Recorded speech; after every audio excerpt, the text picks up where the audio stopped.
Umalis daw si Lolong na mag-isa? Opo, Busolyo. Sumugod siya kina Dona. Pero may mga kasama naman sa mga tawahan natin. Iniwan niya yung mga anak niya rito. Ha?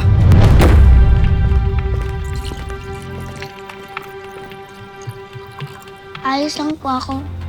Wala po akong ganang kumain. Ako din po. Hintayin po muna namin si tatay. Pero nakuha ni Ivan si Elsie. Yan mo na. Limay!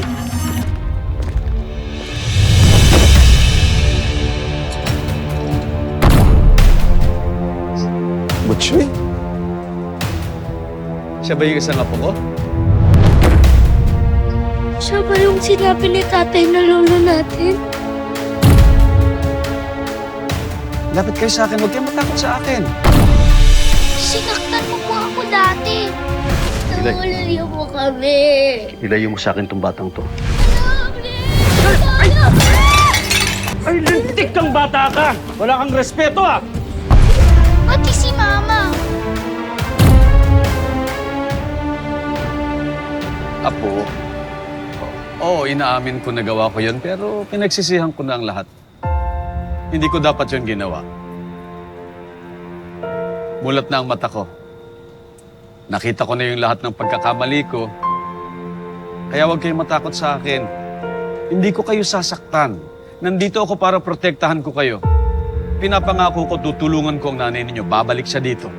Tutulungan ko rin ang tatay lolong ninyo. Sige na, lumapit kayo sa akin. Sige, Apo, bibigyan kita ng tamang panahon. Alam kong nagtatampo ka pa. Ihanda niyo yung mga sasakyan. Kailangan kong puntahan si Lolong. Teka lang. Nagbago na po talaga kayo?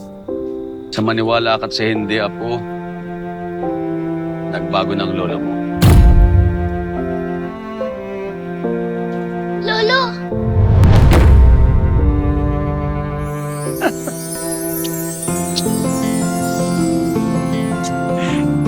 Ay, Apo.